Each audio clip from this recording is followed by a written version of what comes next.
Welcome to Sleeping with Sarah. I'm Sarah Albritton. For our 15th episode, I interviewed comedian Jamie Campbell.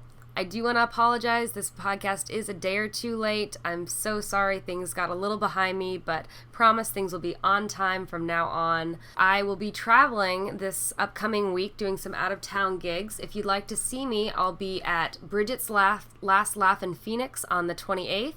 Anart Comedy in Albuquerque on the 29th. You can check out my website, sarahalbritton.com, for more specifics on other shows. This podcast is sponsored by audible.com. You can go to audibletrial.com/sleepingwithsarah to get a free audiobook of your choice and a 30-day free trial. I'd like to recommend Why Not Me by Mindy Kaling. Again, that's audibletrial.com/sleepingwithsarah. My guest this week is comedian Jamie Campbell. He is one of the stars of the web series Lunch and Learn, produced by the Designer Pages. You can also catch him at The Good Times Show at Roomy Cafe in Sherman Oaks on the 28th, and headlining the Holiday Inns Comedy Night in Victorville, California on July 2nd. You can also follow him on Twitter at JamieCampbell79 or JamieCampbellComedy.com. That's Campbell, Campbell. Well, we get into a lot of great things. We talked about cataplexies, living in LA, and I share something about one time when I overshared while half awake. So let's get started with the show.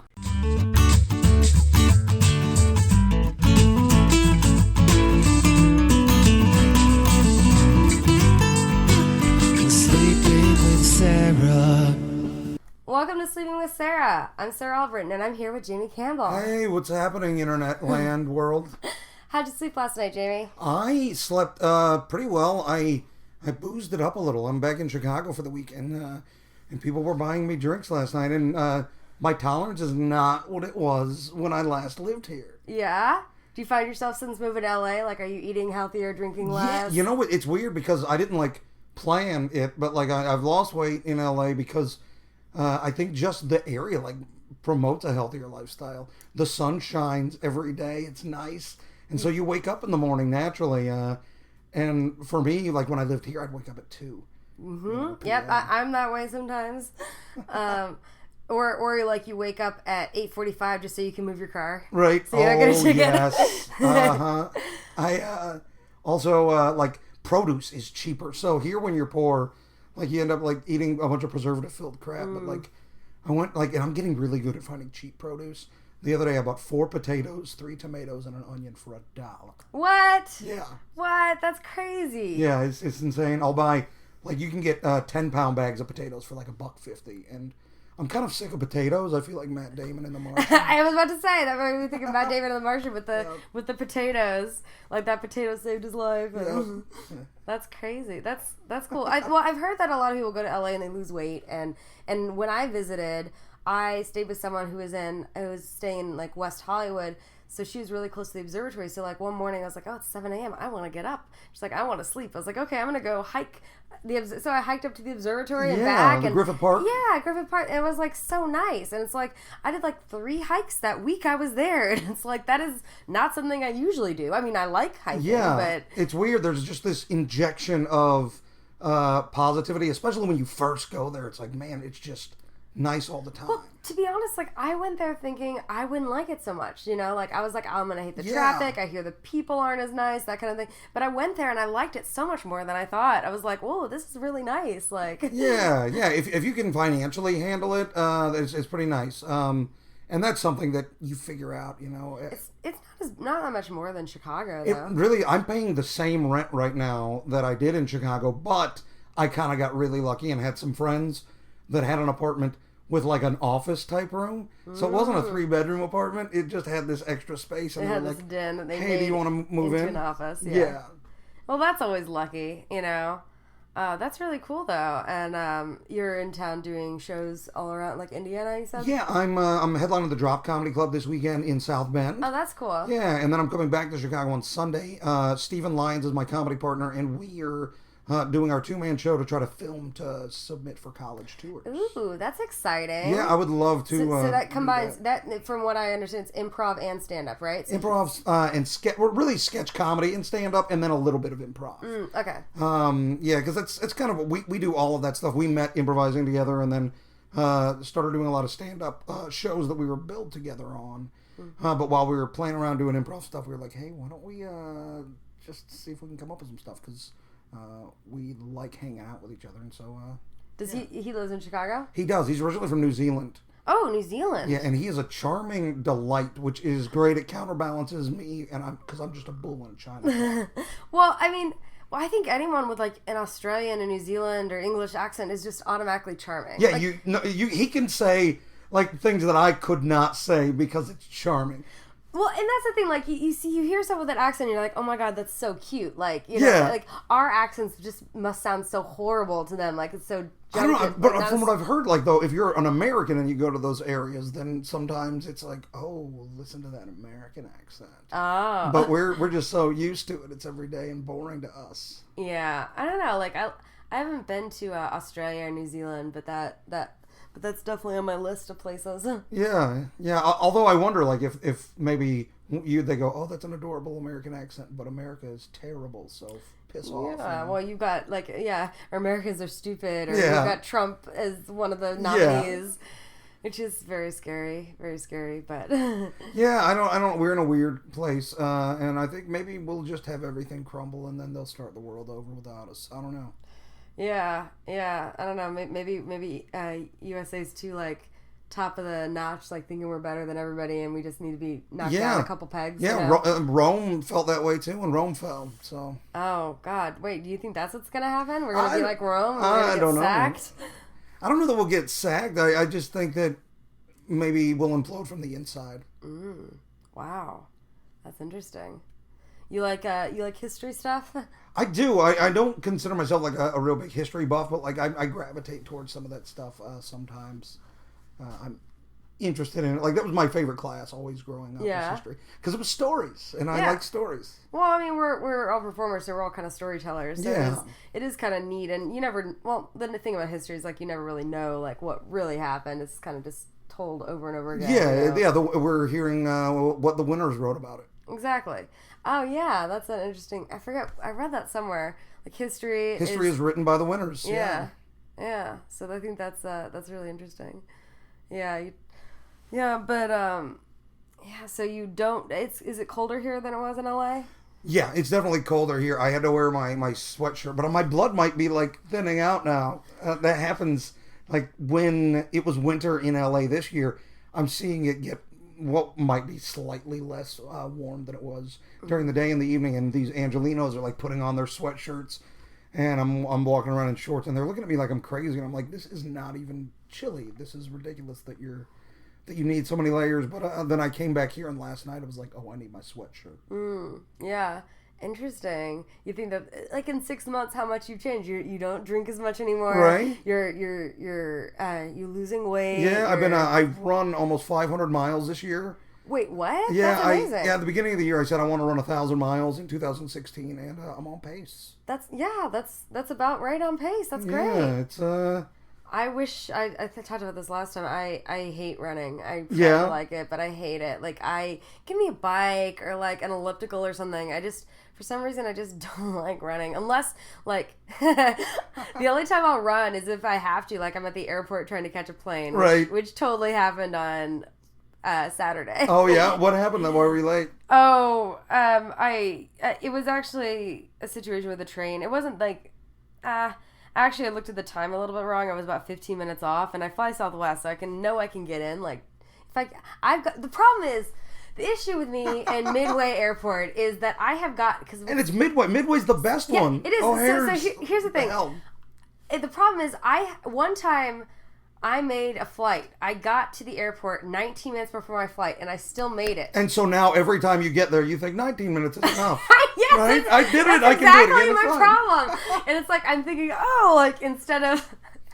that's so stupid. And I was like, I probably could have made it, like, and like but the thing is, the Southwest, it's like, like, if you're there within 2 hours, you can catch the next flight, no big deal. Right. And that's, just, what you do. That's like going, I drove home and it was fine after 6 beers one time. So I can always drive home after 6 beers. It's fine. Yeah, you're right. It's not logical. What happened once isn't what's always going to happen. I know this is not logical, and I know this is a flaw of mine. Absolutely. I'm not arguing this at all. But, like, when I get exercise, man, it is me, like, running from that Midway train through the fucking terminal. And I'm so glad, like, I mean, That's not like suspicious behavior or whatever, just like Right. running through. Yeah. This is the building that the people that did 9/11 did it from. Well, not this particular building, but a type of building, the airport.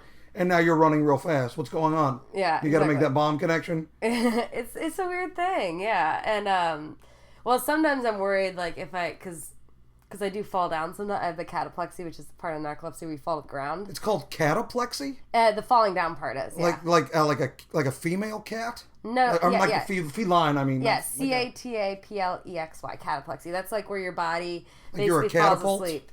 I don't know why I don't know where it comes from, the actual word. Wait, so your mind's not asleep, but your body just. Yeah, I know it's gonna happen, but I just kind of fall to the ground. So is it like the signals from your brain that tell you to have those muscles engaged and to keep walking? It actually happens because there's like a loss of chemical in the brain called like hypocretin or orexin. It's got two names. Orexin. Orexin, yeah. It's what Viagra has. Orexin has Viagra. Yeah. Oh, are you telling me I should take Viagra's full. It gives everyone orexins. Oh. I'll be here all week. Cute. No, what happens is, it usually happens, everyone has a different trigger, and only about 40% of the people that have narcolepsy have cataplexy. Okay. So not everyone, I'm special, you know? Oh, yeah, good for you. It usually happens at a shock or a change of emotion or heightened emotions, you know, so. And can you then, is it like just a brief glitch and then you're fine to stand right back up? Or Yeah, like a minute, yeah. So you have to sit down for a minute sometimes. No, I will fall to the ground when this happens. But once you land, can you get right back up? No, like I faint. It looks like I faint. For people that don't know, it looks like I faint. You could laugh at it. It's okay. I'm imagining all the worst scenarios that this could happen in. Well, it's happened in an airport before. That's why I'm mentioning Right, it. yeah. I had a really long trip in Cabo with a group of girlfriends, and we had spent like the whole weekend drinking, and like probably had like 3 bottles of tequila each, like the whole 4 days. And on the way home, we were transferring planes in like Dallas or somewhere, and we had to carry our bags because it was international going to domestic. And so they turn around, and I was just like in a hurry. I was pretty exhausted from something, and somebody said something or something happened that just kind of surprised me, and I was like down. They turn around, and I'm just to the ground, and they're just like, and these are people that know me for years. I've never seen that happen. That's the thing. Like, people know me for years, never see it happen. You know, are there jobs that you can't like apply for in case it happens? Like, there's a HIPAA laws and all that stuff. Right, but I mean that like if it did happen, would be dangerous for you and like maybe the other person. Oh, gotcha. Yeah, like, I mean, like operating machinery or or you probably can't do air traffic control. Yeah, those aren't really on my jobs of must do. Right, sure. But it's not, it's hard to explain. And the weird thing is, it's never, people ask me like, oh, what about having it on stage? You know, it's never happened on stage. If it does, it's going to be great because you can talk about it. Exactly. If it does, like, that's a gift, I think. But the thing is, it's like the adrenaline too. Like, you feel the adrenaline, you know, on stage. So it's like, your body knows you're being watched. It's like, I don't sneeze on stage. Right. Like if my foot falls asleep. Is this a totally different than like that when you have do you have pins and needles? No, this is different. It's basically the muscles in my body. Like I can have small cataplexy, which is like, if we were talking right now and I had like a mini cataplexy, like like the muscles of my face could like loosen, and it would look like, it's just like I lose muscle control is basically what happens. You look like somebody that had a stroke then, right? Because don't they have like half their face is just sagging? I'm describing this so much worse. Imagine me like a marionette puppet whose strings get cut, and then I just kind of collapse. It's like it's a loss of muscle control technically. So that's what it is. It's like a collapsing to the ground. And usually you get up pretty soon, but you can't get up right away, you know? It's usually... Yeah. I mean, at least, you know... How old were you when that happened for the first time? I was 15 or 16. It was during class, actually. Wow. It was in school. I was super... Because it happens at heightened emotions. I was super nervous for this test, right? Yeah. That I thought I was going to fail. And I was not someone... Like, I got A's and B's. I like rarely got a C, you know, like, and so I was worried. What subject do you remember? It's geometry. Geometry, okay. And because I forgot my calculator, I had to borrow a TI-84 calculator. Oh, yeah. Was that a graphing one? Yeah, one of the graphic ones, because I forgot mine, because I didn't study the night before. And so, like, went up to get it, and I ended up falling to the ground, and my teacher thought I fainted. We didn't know what it was. Whoa. That's how I found out, and that's how I was able to get diagnosed with narcolepsy. Otherwise... And I'd been being tested for 2 years. They didn't know what was wrong with me. And the doctors kept saying, oh, it's mono. It's mono. And because I had mono when I was 9, and it always shows up in your blood. Oh, yeah. And so they kept saying it was mono. And then after I had a falling down episode there, my teacher was like, oh, no, you can get out of the test. No worries. Don't take it. Call your parents. And so... But you had to come back and take it eventually, right? Yeah, but I was the day before spring break, so... Oh, shit, you had the week. But did you even study with spring break? I slept the whole time. I had to go to sleep, getting sleep tests. So what happened was... You spent spring break getting sleep tests because of this? Oh, yeah. Well, so it was the second to last period before spring break. And I got out of the test, and I called my parents. My parents picked me up, and they're like, okay... Because we knew something was wrong. We just didn't know what. I kept getting tested for stuff for like 2 years without knowing. So then they're like, maybe we'll go see a neurologist since you had a falling down episode. And then thankfully, one of my friends I went to school with, her dad was a neurologist. Shout out to Dr. Corwin. And he got me in that week. Because, usually neurologists take months to get appointments. And he got me in that week, and he's like, oh, I know exactly what you have. You have narcolepsy. We'll set up a sleep test and confirm, but... pretty sure you got narcolepsy. Wow. And so yeah, because we had all these doctors that had no idea what was wrong with me, which is really messed up because like you'd think like general practitioners should have an idea of this kind of thing, but yeah, and that's why I try to bring a little awareness to it because only 25% of the people that have it know they have it. Wow. And it takes an average of 10 to 12 years to get properly diagnosed. Damn. So was it Deuce Bigalow the movie that like had a narcoleptic in it? Yeah, I could actually. So there's Deuce Bigalow, Moulin Rouge, Deuce Bigalow, Moulin Rouge. Actually, the most recent Simpsons season, episode 1, Homer has narcolepsy, and they were actually very factual with a lot of that stuff. Like in terms of on the Simpsons, they mentioned cataplexy. They mentioned certain drugs that you can have as a narcoleptic. Like there's a drug that you can take for cataplexy that it has GHB in it. And that's like the active ingredient. Like that's what you take to stop the cataplexy and the hallucinations and stuff. But like they make it way easier. He's like doing it at a Walgreens. No, there's only one pharmacy in the country that distributes it, and it costs. If you don't have insurance that covers it, it will cost like $3,000 to $4,000 for like one prescription. Whoa. Yeah, for like a month's worth, which is insane. Damn, it's a GHB. Yeah, well, it's also like super controlled and all that. Like, I mean, they're just very cautious. I mean, it took forever to get it approved, but it does like help. It helps stop the falling down. It helps stop the hallucinations. So, I mean, it's not. I don't know. Like, basically. Yeah, I think it's a misconstrued, but I think it's a funny thing, and I think and I'm writing a thing right now that involves narcolepsy, a web series, but, so I'm hoping to bring comedy as well as some more realistic situations with it. Things that would actually happen, but at the same time still be able to laugh about it, because I'm a comedian. It's something that's different, Yeah, totally. I don't know. It's not, I know it's hard to say, it's not that big of a deal. The medicine makes it easy, but then sometimes I'm reminded that, I can't push myself too hard, or I can't, Yeah. And you're legally allowed to drive a car because it's not like they're not regular episodes, but... Yeah, I'm allowed to drive a car. That's because they don't ask about it. Oh, really? That's the only reason it's they ask if you've ever had a seizure, and that's like all they ask, so... Wow. But I do put limits on myself. I don't drive more than an hour and a half by myself. And I never drive when I'm tired.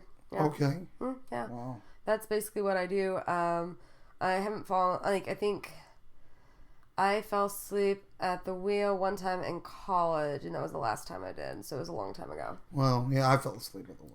Yeah. But... And I don't have narcolepsy, so... So you said last night you didn't get a lot of sleep, or because I did. I got a fair amount of sleep actually. I didn't. As a matter of fact, I kind of overslept because I'm supposed to do some work. I'm gonna be teaching kids at a summer camp this summer. Oh, fun! Yeah, I really liked it. I usually wouldn't apply for that kind of a gig because I'm pretty proud to say that I'm able to just pay the rent with performing. But I really like the mission of this camp, and I like teaching comedy to kids because I can get material from it, and they inspire me. They're the best comedians on the planet. Wait, I like that the first thing is I can get material about it, and then they inspire me. Yeah, I'm going to steal their jokes. They inspire me to steal their jokes. That's what they inspire me to do. Or steal them to, like, show what they're trying to think is funny. Right? Oh, man. This one kid was so mean. I was in Virginia teaching. Mean? He was mean. He's a mean little shit. I used to do outreach. Okay, I don't think he's listening. He might not be, but somebody that hired me to teach him might be. Oh no. I used to do outreach to a lot of what's the word, at-risk youth. And I would go to this after-school program and teach these kids that were just like right around kindergarten age, and we'd play games, and they generally seemed to really like it. But this was a kid that I had to get onto a lot to like just pay attention. He's just, one of those kids. There's always going to be several kids that just their minds wander because they're kids. But I was telling everybody, it's like, oh, this is going to be my last day here because I'm leaving this place. My residency's over, and so you won't see me anymore. And the kid goes, oh, we won't have to see you no more. I was so happy that I was leaving. I was like, you don't realize what a jerk you are. Well, kids don't realize that. That's kind of yeah. I mean, he gave me a huge hug when I left too, which is weird. Like, we won't have to see you no more. I was happy as can be, but then still. And he gave me the hug because all the other kids were giving me a hug, and he's like, he wanted to participate. He wanted to be not left out. Well, it's like that thing. Like, there's certain things where you feel like you almost have to. It's like, all right, like okay, if you're at the end of a play or a show and everyone else in your row stands up for the standing ovation. You're the jerk if you don't stand up, even if you don't think it was worthy of that. But no, I'm kind of in the school of thought, like in London, they just keep clapping. They stay seated and they keep clapping. It's not customary to do standing ovations. What happens if you get one there? Is it like, what the hell? It's an extreme compliment, I guess. But what they do is they just keep clapping is the idea. So, like, I don't know. It's just So the length of applause is the amount of honor that you get. Yeah, because I've been in, and maybe it's a little different because it's been more westernized depending on if you're going to the West End or, because you got people traveling so much. But they just stay seated and they clap all the time. And I also feel like some people stand up for standing ovation just so that they're already up so that they can leave. Oh, yeah. Or they're about to get up to leave. They're like, they want to beat the crowd. But then people see them, and then they stand up, and then it turns into a whole thing. Like, I will only, and maybe this makes me sound like a dick, but, like, I will only give a standing ovation if I think it really deserves it. Yeah. And I just don't like having to give into that pressure. And I usually won't, like, if everyone else in the audience is fine, I'll do it. But, like, I usually don't like giving that until and maybe that makes me sound, I don't know, I just, like. No. I mean, it's because if you give them out all the time, then the things that really deserve them, it's not as important to exactly. them. I'm usually like that unless I'm like with somebody and I care about their opinion and they seem to be into it. Then I'm like, all right, I'm standing. Oh yeah, like if you're on a date or something, and it's like, oh, she's standing. You're like, oh, okay. Yeah, I don't want to not get laid because I didn't give a standing ovation to something I didn't like. Come on. So you'll give standing ovations that didn't deserve it as long as you can get laid out of it. Yeah. That's smart though. Yeah. I mean, I guess if I was in that situation, I'm pretty sure I would still be able to do that. I don't think a guy, though, is going to be like, you didn't give a standing ovation, so no sex. I don't think so either. I don't buy that at all. No, I don't think so. Yeah. Yeah, it's, no, I don't think that they would. It always feels like with girls, though, it's like you have to get all 57 ingredients ready. And get them all perfect, and just one is off. Whoops, you screwed up. It's done. You're not getting it. Well, I mean, it depends. I mean, if you're talking like if it's a first date, then you have to get like a lot. Oh, first date. That's that's. But if you're talking like if you know the person for a little bit, if you're talking like third or fourth date, like. Sure. Yeah. I mean, yeah. It's like there's got to be a math equation of time known times this times that. And you also have to be prepared. Like I hooked up with a friend of mine recently, and it was fine, but like he only had 2 condoms, so like we wanted to have more sex, but we couldn't because he didn't have any more. God damn, that's like how many? Like okay, wait, how long is this dude lasting? If 2 is like, are you just going all night? What's going on here? Well, usually like once in the evening, and then like another time in the middle of the night, and then like another time in the morning. Oh, okay. Like, all right. Middle of the night? Shit, I'm too old. I sleep through. Well, I mean, I always kind of joke, but like half joke, half serious. I'm like, hey, you know what? Like, I will never get mad if people wake me up, ever. Like, never get mad. And like, if it's like they wake me up with sex, I'm like, oh, that'd be great, So I literally let guys know that before I sleep with them. I'm like, hey, if you were feeling it in the middle of the night, like, wake me up. I will totally love that, Oh, and then shit. I can go right back to sleep. That's yeah, there you go. But yeah, I mean, that's just, The more you know. Well, part of the narcolepsy, actually, the hypocretin erexitin, like that is actually a sensor part of your brain. From what I know, I'm not a scientist, so I could be quoting this wrong. Sure. But like it affects your ability to know when you've had enough sleep, know when you've had enough food, and also manage arousal. So a lot of people that have narcolepsy also are addicted to food and things like that. So I think that kind of plays into a little bit of like arousal state kind of things as well. So it's like, I'm not saying like I'm an addict of any of these things, but it's like my body, most people will be like, oh yeah, I've had enough sex. I'd be like, no, like I could do more, and that's the same thing with food. That's why I have to be cautious about food.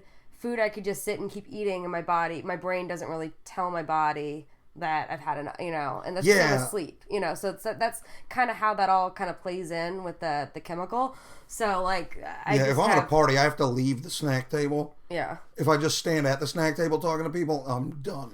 I'll just eat the whole night. Yeah. And like, yeah, that's the thing. Like it's about, and with sleep, it's just really hard because like, I just don't know. My body doesn't, like, I will feel the same way in the morning if I've had 16 hours of sleep or if I've had 8, like, wow. It does not matter. Every day I feel like a normal person feels like if they've been up for 3 days straight. Wow. Like 2 or 3 days straight. Yeah, that's and I take medicine to keep me awake. And so you're like on the verge of hallucinating all the time. Oh yeah, I actually do hallucinate. What? Right? Yeah. Oh, that's wow, part I of it. know about this. I actually do hallucinate. When it's called, the scientific term, I talked about this before on the podcast. A scientific term is called hypnagogic hallucinations. The best word for I what know, you got. right? Like, someday, like with Scrabble or something, I'm just going to bust all these words out. No, hypnagogic hallucinations, and there's hypnoponic hallucinations. One is when you're really tired, like about to go to sleep, and one's when you're first waking up. And I hallucinate both of those. So when I get really tired, I get out of it, and in the morning it takes me a little bit of time to get to reality. Sometimes I don't know what's going on. I'll see something that isn't there. Well, that's why you're having all this weird sex in the middle of the night. Yeah, I'm just hallucinating like Brad Pitt or something. Or just some other weird cartoon fantasy. I don't know. Cartoon. I don't know. When I think hallucinating, I think sometimes just other strange things that aren't like. No. Hallucinating could be as simple as like me, or just me laying on the couch and like I hallucinate my roommate Emily coming home, and like talking to her, and then like 10 minutes later she actually comes in the door and I was like, didn't you just come in? She's like, what are you talking about? Like, it can be like little subtle things that I don't know, Have you ever confessed something to somebody because you thought you already went through that confession? Yes. Oh my god. Wait, this is a personal thing, but I'm gonna share it. Yeah. Oh god, this is really personal. All right, so first off, I want to say that this so it's not that bad. Okay. Anyway, so I was with my ex for a long time, right? Sure. And we had on and off moments, right? Yeah. On and off. And he went to go on a boat because he's a musician, so he went on a cruise ship. Yeah, on a cruise ship. And we were on a break or whatever. And then while he was on this cruise ship, I had a roommate. I lived in a 2-bedroom back then. I had a roommate named Matt who was, we'll say, attractive, Sure. And so while my ex and I were on this break, I ended up hooking up with my roommate, right? Right. But we were on a break, Yeah. But me and my roommate hooked up a couple times, and then he comes back and like begs to have me back, and then we get back together. And begs. Yeah. He spends a whole week. Yeah, no, he spends he flies back for a whole week, like everything, like took me to play his dinner every night, flower, like he. Well, he's saving up all that cruise ship money, he's doing. Yeah, basically that's what he did, and of course, I was still in love with him, so of course I did. Yeah. But anyways, so back, so you're still living with Matt at the time? Yeah, I'm living with Matt. Flash forward 10 months, all right. The night, like, Matt's about to move out because Matt got a really cool job in Wisconsin that paid him like $90,000, so he's moving, Okay. But this is like a week or two before he moves. I have this nightmare. That feels so realistic that somehow Jeremy, my ex, found out that I had slept with Matt, and he was super pissed, and like he's like, and so like I was sleeping next to Jeremy when I had this dream, this crazy thing, and I wake up and I'm half awake, and I just tell him, I'm like, hey, I don't want you to find out another way, but I need you to know I slept with Matt. And like I was half awake when I told him this. So like later on that day, like in the afternoon, he was like, So, do you remember what you told me this morning? Oh. And, yeah. And, thankfully, he's a good guy and he understands, like, we did not hook up while we were together. But, like, and so he's like, I can't, like, it wouldn't make sense for me to break up with you or anything like that because that's not, you know, Right. you didn't do anything wrong. Right, but I'm still very bothered by it. And I hope I never just see his fucking face again. Right, I'm very glad he's moving. Yeah, and that's wow. basically what he said. And thankfully, I did not tell him all the other times Matt tried to hook up with me when we were together. Whoa. Oh, yeah. I get that, though, because, like, you're legitimately in the same house. It's a very close proximity, and you've had a history, so... Yeah, that's a bad idea, hooking up with roommates. Yeah, it's a terrible idea. I mean, yeah. But it also is, like, kind of a great idea at the same time, because they're right there. Yeah, and I it's would so much less effort. Yeah, that's the thing, though. Like, for me, I would rather just have someone within, like, a 4-block radius that I can hook up with. Right, somebody that's nearby, but not too nearby. Yeah, exactly. You can get the hell away from them when you want to, as well. Exactly. That's, I think, really good. But... Well, you don't have to be pissed off because this person you're having sex with didn't do the dishes or... You know, no. Or, you know, ate the last whatever's in the house. Like, all the things that a roommate might do to piss you off. Yeah, I guess you're right. Wait, he wasn't, he actually he was in a relationship too, but I don't think he was very faithful. But he, okay. I don't think he wasn't with her when we hooked up. Okay. I don't think. Wow. But, you know, whatever. You ever run into him? No, he doesn't live here anymore. Oh, Well, yeah, actually, he lives in DC now. And actually, I did have drinks with him last time he was in town. But just drinks. Just drinks. Just drinks. Oh. After a couple of years go by, you can be more mature about that kind of stuff. That's what they tell me, but I don't know. I know, but then there's those some people that you have that crazy chemistry with. So, like, every time you see them, like, you know, that's what's going to happen, you know. And then you just avoid hanging out with those people when you're in relationships. Oh, yeah, it becomes hard because, like, you go see somebody that you used to hook up with, and you really want to be friends with them, and you don't want to hook up, but, like, part of you is like, maybe I'm open to it, but I really shouldn't, and and you have to fight that throughout the night to you have to fight, yeah. I always have to fight that. I'm like, why? Because you want to be friends with that person? Yeah, I'm like, there's nothing good is going to come out of the fact that we hook up, but I kind of lonely, you know? So, like, I kind of want to hook up with somebody, you know, on that evening, but I know it's a bad idea with this person, but it's also easier. I don't have to put much effort in, you know? That's the thing, but Tinder's also easy too, man, right? I guess. I don't know. I stopped doing Tinder because I'm so terrible at initiating because I have this giant fear of rejection. Doesn't... I mean, but we're... Even if somebody, like... Even when you match, I know that person's interested. I don't know how to start the conversation. Oh, yeah. I mean, I never start... I mean, as a girl, you just can't start a conversation because if you start the conversation, thirsty, right? Then the guy thinks, oh, there's something wrong with her, you know? Yeah, or you're super desperate if you start the conversation. Yeah, or you're a hooker. Or you're a hooker. Oh, yeah, that's true. Almost every time. Wait, what have the conversations with the hookers have been like on Tinder? Are they weird? It's just almost immediately, I'm a hooker. Without saying I'm a hooker, it's like, hey, would love to hang out. And it's either here's what it costs or like a code word for here's what it costs and then their number. So it's not like they're not even going to message back and forth like here's my phone number right away. Yeah. And it's this many roses or something. That's a big Craigslist thing. Roses? Is I'd love to hang out with you 65 roses because they can't say it's, or like, 200 roses for the night. Oh, weird. Because they can't say $200 for the night. So they'll use roses for... I mean, can't they like realize that that's a code and like... they can, but it's also like...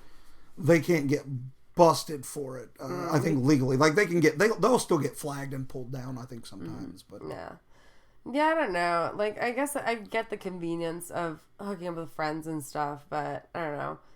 It's just it is messy. It is totally messy. Yeah, but it's better to hook up with a friend than hook up with an ex. Right. That's what I believe. But yeah. Yeah, I don't know how to meet people in Los Angeles yet because all I'm doing is like comedy stuff. And there's not many women. There's not, and they're all just it's just all comedians, and you're gonna see them all the time, and it's like fucking a coworker. Yeah, it's like hooking up with a coworker, and it can be a bad. People still do that though. Oh yeah, they totally do. But most of them are like people that I've known for a long time, because the new people in LA, it's tough to make new friends. If you're... Yeah, that's what I hear. So is it really hard? Yeah, well, I mean, everybody's like, once something is done, it's like, cool, I've got to go to the next thing, or I got to go home because I've got something early in the morning, and you're far apart, so there's not a lot of like, let's hang out, have some drinks, and just all just chill and relax. Sometimes that happens, but if everybody's nearby, because if not, you have a couple of drinks and then you got to hang out. So you got to kind of stick to your neighbor. So you got to pick the right neighborhood if you're going to LA. You're like, make sure your neighborhood's with your friends. Yeah, like my roommates are awesome. I love them. What neighborhood do you live in? I live in Glassell Park. It's basically right around Glendale and Atwater. Most people don't know what Glassell Park is when I tell them, so I usually just say Glendale. Gotcha. It's a lovely little gang neighborhood. What, gang neighborhood? Yeah, we've got a little gang. I didn't know they were that serious until little? Like, are they like toddler gang? Oh, no, but they did. This gang started as like a club for Latino youth in like I think the 1950s or maybe even the 20s. Oh, wow. It was a long time ago that it started, and then eventually developed into this gang that like is a pretty major gang. I Wikipedia'd them and was like, oh, they've got their whole Wikipedia page. Have you ever been to ChicagoGangs.org? Like, there's a website that like shows you the different neighborhoods and stuff, and which surprised me because I didn't. The neighborhoods that I was in, I know that like if you go the far northwest side, it's horrifying out here. Mm-hmm. But I lived in Chicago for 8 years and didn't see a ton of gang activity myself. Yeah, I don't know. I think like I would be more cautious. Like I would pay more money just to be in an area that I feel is quote unquote safer. Right. This seemed like for the gangsters that we have there, it's safer than you would think. I think it's because this is where everybody's like moms and grandmas and their families live, as opposed to where they do the crime. Oh. And so there's like a protectiveness around the area more so than a scary element. A lot of mariachi bands. Yeah. In the neighborhood. But they play till 2 in the morning. What about like homeless, like Skid Row? Is it like Skid Row or anything? It is not. There are no homeless in my area, but there is Skid Row. I've driven around. Skid Row is terrifying, and it's you've seen no like. It's just a bunch of tents, right? Like. It's not just tents, but it's like tents, shopping carts, the smell of the whole neighborhood, and just piles of like garbage belongings, and just the mass of humanity. You don't understand it. And like people will get killed. There's apparently was a woman being sexually assaulted right on the street. A friend of mine saw it, and she's like, and no one was saying anything. No one was trying to help, because it's like if you've watched Escape from LA or Escape from New York, it's like that. I haven't seen either of those. Well, I recommend them. If for nothing else, just because they're amazing movies from the 80s. And the main character's name is Snake Plissken, which is pretty Snake great. Plissken? Yeah, it's Kurt Russell as Snake Plissken. Gotcha. It's fantastic. That's interesting, yeah. But do you feel safe in LA? Yeah. Yeah, I don't feel like I've been in very many neighborhoods that have like, or areas or situations that have been dangerous. I did some filming in South Central, which, growing up, you hear, but is South Central gentrified now? It's not fully. It didn't seem like it was fully gentrified, but it didn't seem like it was scary. I mean, it was during the day. It was at a boxing gym, too, which I expected that to be a tougher neighborhood than it was. Like, oh, I'm going to film something in a boxing gym in South Central. Yeah. This is where the kids come off of the streets, and this boxing gym, tries to give them something positive. But sometimes they just can't hack it, and they leave boxing because the lure of the drug game is too much. Ooh. None of that happened during my day there. Yeah. Interesting, man. Like, yeah. So you're you're going out and doing comedy a lot out there. Like what? I'm doing as much as I can, but the stage time is tougher to get out there because you're competing against everybody with TV credits, and like nobody leaves. So all the people at the top of the pyramid there, they just stay there for the rest of their life because LA is the place that you end up. So it's because you're competing with people that are like Dana Carvey, Maria Bamford. There's like I've done shows with Dana Carvey. He's awesome. He's a really cool guy. Yeah. That's kind of the cool thing though. Is like almost every show that you're going to be on is going to have some people from TV, and so you're going to end up meeting some cool famous people. I've met Dana Carvey. I've done gigs. Jeff Garland, Sarah Silverman. Who else is out there? There's a lot of people. Many. TJ Miller popped in. He's a good guy originally from Chicago. TJ's great.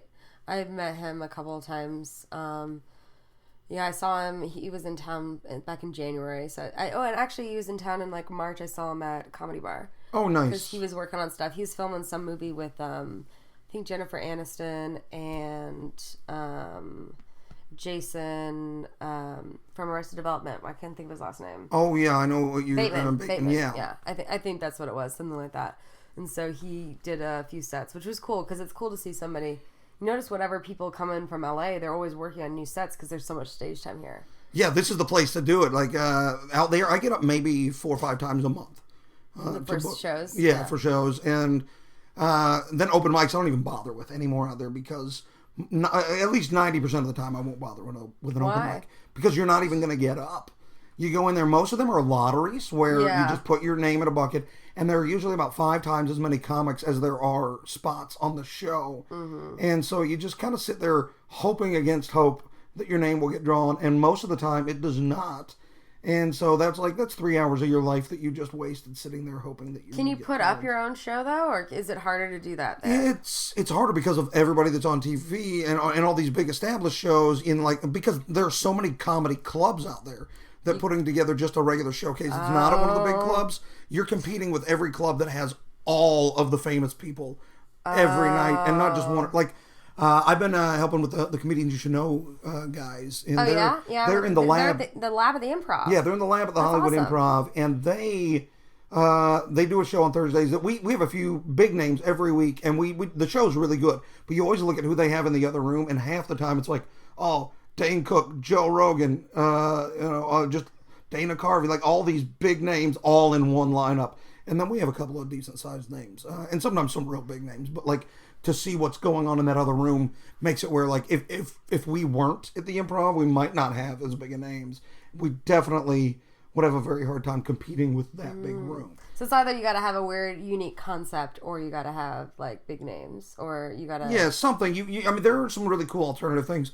My friend Monique does a show called 2 Girls, 1 Pup, and it's a show where people bring their dogs. Oh, that's and cute. It's at a place that like is designed for that. They bring out a red carpet, and they have the paparazzi that will take pictures of you and your dog. They have popcorn for the dogs to eat during the show, and the dogs watch the show, and the humans do the show. That's cool. And so that's a cool niche thing, and that's been picked up by like some alternative press and some festival stuff. Because, first off, she's a great comic and she gets names on the show, but it's also interesting. Yeah. No, that is cool. I mean, like I said, it's just, like there's a few, like, is there one called Hot Tub or something? Or yeah, I think that's Kurt and Kristen Schaal do and that's like a alternative kind of show they've been doing for a long time, right? Yeah, they have been doing it for quite a while. Ever Maynard, that was from Chicago, helps out with that. I think she MCs it sometimes. Oh, yeah. And it's interesting because some people I know Cameron Esposito does that show at UCB for her, she does put your hands together. And there is some opportunity to produce. I've just been there 6 months, so I'm kind of just trying to get to where some venues like me. I'm starting to do some stuff with Comedy Sports in LA, which is cool. It's been really cool to like that feels a little bit like home out there. The Comedians You Should Know show on Thursday has always got Chicago comics popping in. And because of that, like, that feels like home. And those are the things that, like, keep your sanity when you're losing your mind out there. Because I remember the lottery stuff when I was there, but I would let the host know that I was from Chicago, and I'd usually get up. Right, yeah. Letting them know you're from out of town will help. For sure. But when you live there, you can't really do that because you live there. Yeah. I kind of wish, if I could go back and start over, I would have lied to everyone and told them I was visiting for the first few months. Yeah? Yeah, because then the next time you go around, then you can, for a while, you can even be a perennial visitor that's like, yeah, it's just, pilot season, so I'm flying back and forth. Yeah. Or I'm thinking about staying here. I'm looking around. That's why I made another trip out here, was to, search for apartments. That's interesting. Yeah, I don't know. Like, I haven't been to New York yet, so I don't know which one I like better, but I definitely want to take advantage of the stage time here for a bit and have, have my plan and stuff ready before I make that move. Yeah, you definitely want to plan because the amount of time you're going to get on stage, you're not going to have time to cultivate as a performer, not nearly the way Chicago lets you. Chicago, you can get up on stage all the time. If you want to, you can get up on stage several times every night. Mm-hmm. In LA, it's very hard to get. I mean, you can grind, but you're going to be driving all over, and you can't do like here. You can sign up for 5 mics, then go back to the first mic, and then you're waiting at all the mics while you're waiting at one, and then just hop around. There, you can't do it because the mics are so far apart. So you sign up at one, you wait, and then you don't get to leave until you're done. And then if you're going to another one, I mean, 2. If you're doing 3, then you're starting real early.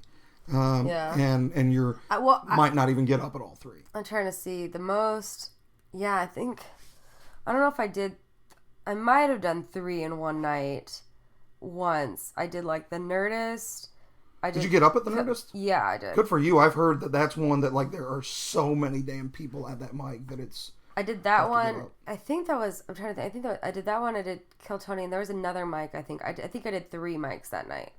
Or 3. Nice. Well, Kill Tony isn't a mic; it's a podcast. But like, I was able to get up. But part of it was because I put us from Chicago on all the things, and so they made sure. Right. Yeah, that helps. They know for sure. But yeah, that's interesting because even people that were like you have an album out, you've done stuff. Yeah, you know, like it's yeah, not but it's not. I mean, it's enough that they'll take a look at me. But it's like I've been on NBC's Chicago Fire. It's not a comedy credit, but it's a TV credit. Mm-hmm. So it'll maybe get them to look at me. The album thing will help, but like so many people out there, it's like, oh, they've got Letterman on their resume and the Tonight Show on their resume, or whatever talk shows are actually based in California. They've got those. You know, or they've got a Comedy Central thing on their resume. And how different have you been in New York? How different is New York? I've only been to New York a little bit. In New York, I don't know. I feel like the comics in New York are better. I think it's because you do get more stage time, but you have to grind. I think public transportation helps.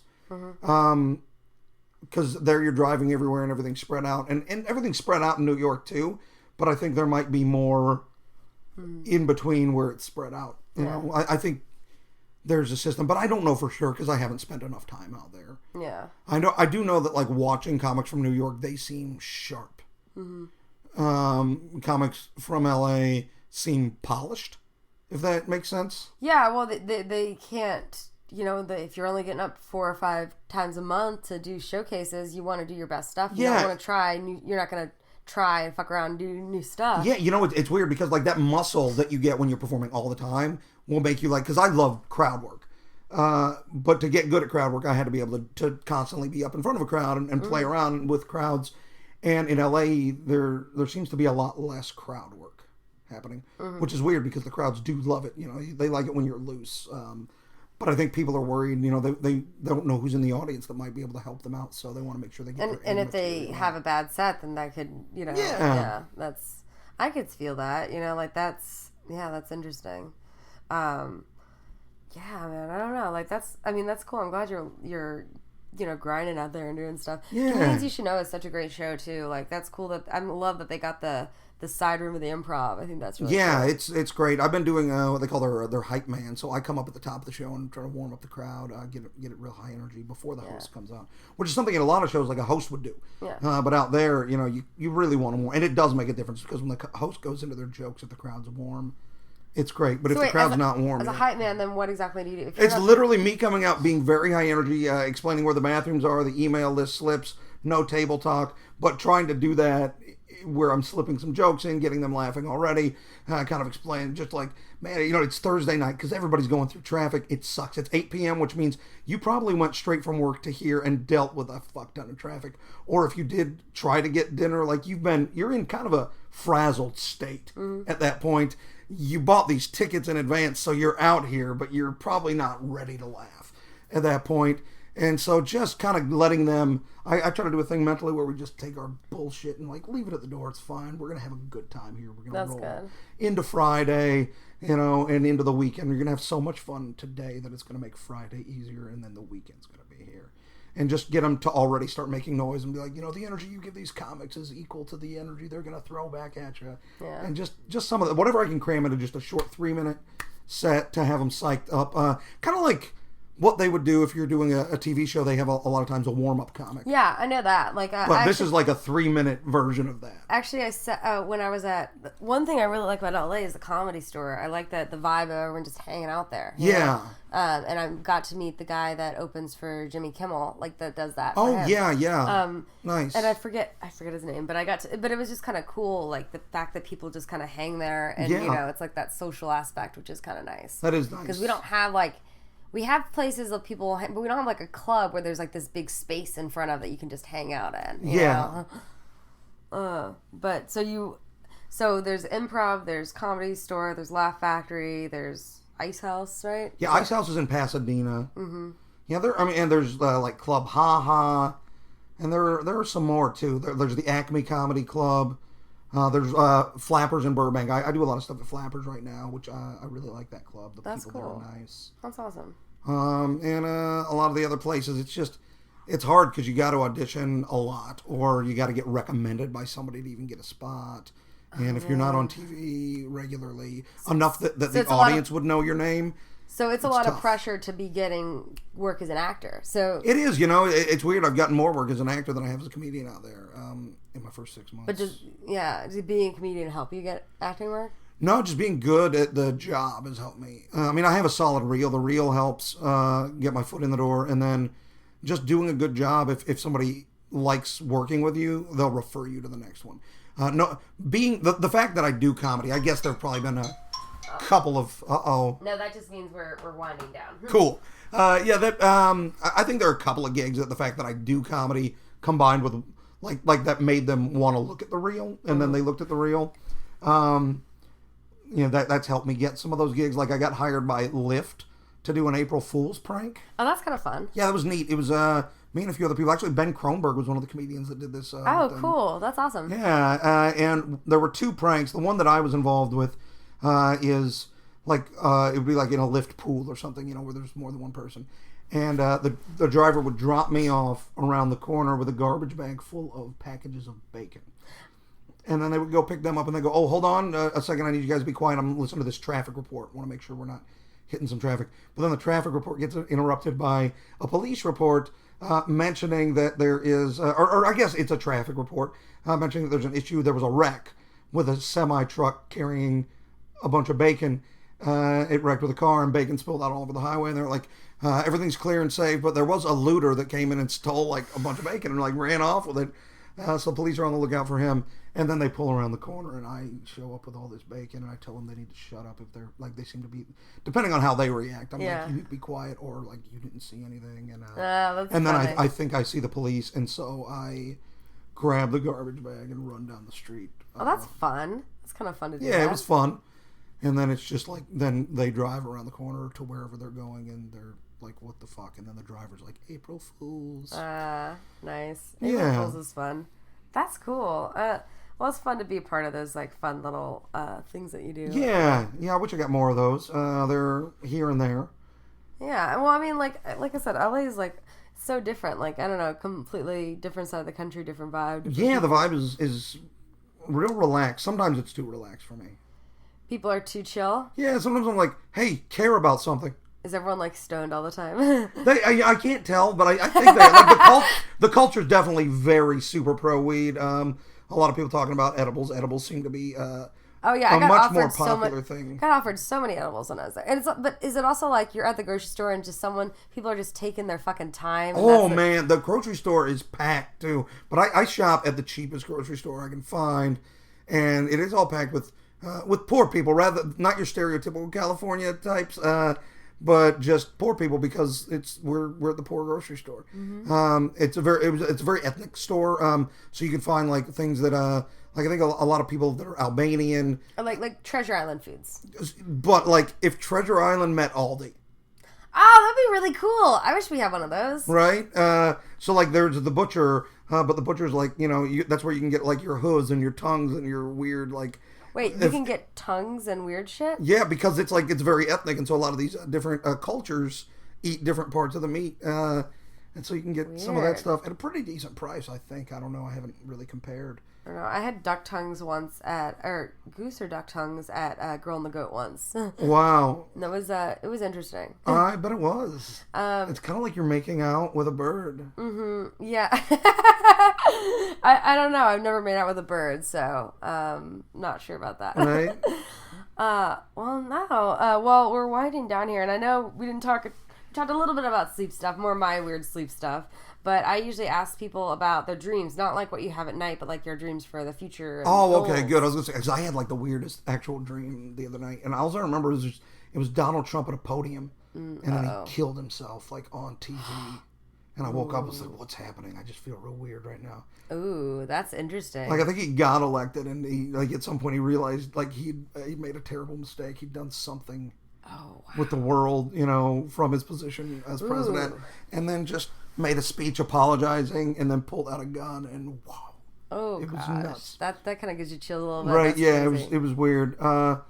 So if that does happen, this is going to become a really popular episode because I predicted it. Yeah, I hope it doesn't happen. Yeah, let's not have him stand at any official podium. Yeah, let's get him back on his TV show and not as president. Yeah, that would be that'd be nice. Yeah. So other than that dream, what? Right. I want to make movies. I really do. Like or sitcom. I don't know. I'm a writer, and so I would like to write for something that I also get to perform. But I'll take one or the other. I don't know. I kind of want to do everything. Yeah. Yeah. I mean, like, I would like to do what Adam Sandler does without doing what Adam Sandler does, if that makes sense. Yeah. Like, I would like to make movies and do projects with all of my friends and still be able to go out and do stand-up. Yeah, I think that's a good dream. Yeah. Yeah. I mean, I don't think I want to make the Furious 6 or whatever that was. And I don't want to make Pixels necessarily or Jack and Jill, but like. To be able to work with all my friends all the time. That's the dream for me. Yeah, I think that's cool. Awesome. Well, thank you so much for doing the podcast. Thanks for having me. I always end with everyone like falling asleep. So good night, everybody. Thanks for listening to Sleeping with Sarah. I'm Sarah Albritton, and I just slept with Jamie Campbell. Be sure to follow Jamie on Twitter at JamieCampbell79 and go to his website, JamieCampbellComedy.com, for more upcoming dates. Again, this podcast is sponsored by Audible.com, so get a free audiobook of your choice by going to audibletrial.com/sleepingwithsarah. I'm releasing a new podcast each week. Be sure to tune in to find out who I have in bed with me next. Thanks to Josh Bryant for the music. You can also view the video on YouTube or follow me on Twitter at Sarah Albritton. Until next time, good night. Sleeping with Sarah.